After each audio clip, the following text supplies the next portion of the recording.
Thank you for your time. Let's begin the bulletin from the Central Region, where plans are underway to engage private stakeholders in the rebuilding and restoration of some collapsed structures in Cape Coast.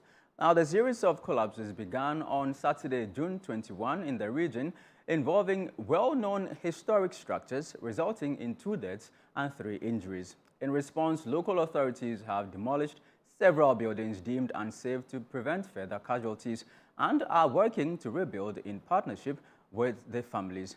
Our Central Regional Correspondent, Akwesiado, has more.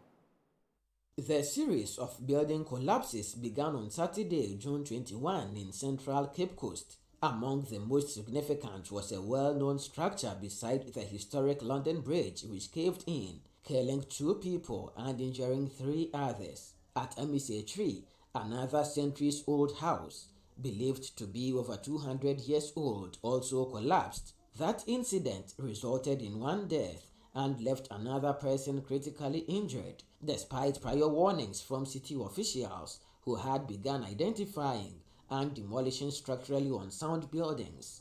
So far, about 6 ancient buildings have collapsed, prompting authorities to take down 10 more to avert potential tragedies. The impact has been devastating, with many families displaced and emotionally shattered.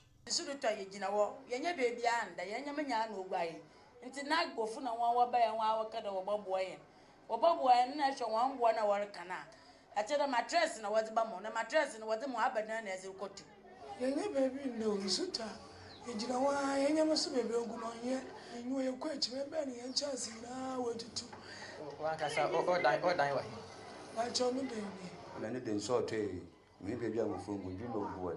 No, Magaka said you man, I said you Malco, Makatacona match, and maybe a good wall. We ain't baby in the city, Jackson, and a man at that.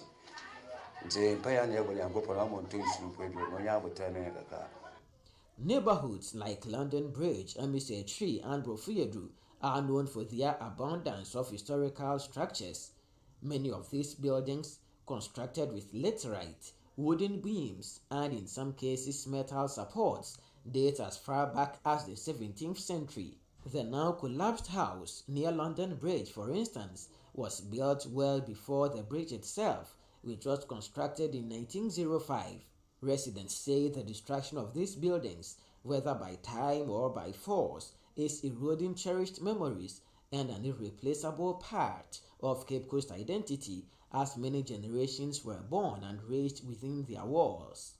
Cape Coast is an ancient town, so those buildings here speaks a lot. It got to a point that those houses became a death trap, so they have to demolish it. And in a way to save lives, I'm in support, but in a way to those that they can repair, they need to be repaired.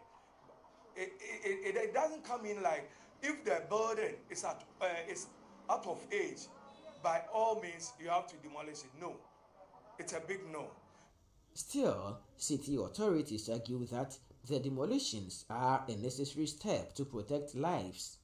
Assembly, together with the Regional Coordinating Council, are going to take action that we wouldn't like any Nana or whatsoever to intervene, so that at the end of the day we bring sanity to this metropolis. My responsibility as a mayor of Cape Coast is to protect lives and property of our people within the metropolis.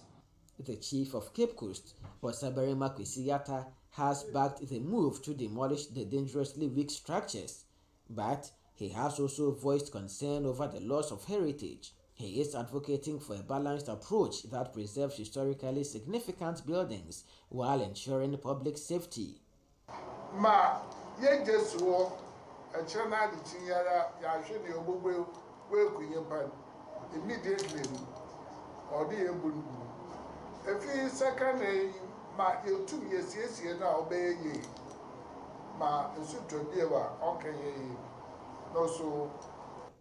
Eduamwa Wachiriako Opinion told ChannelOne News that efforts are underway to engage private stakeholders in rebuilding and restoring some of the affected structures in partnership with the families who once lived in them.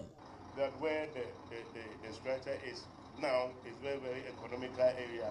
So we may, if they agree, negotiate with them for us to provide, a structure that will still have their accommodation, and then they will have also avenue for other usage.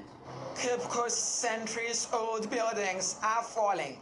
That authorities intend to restore some of these buildings in order to preserve the heritage of the city. For Channel One News, I am Akwesi Ado, London Bridge, Cape Coast.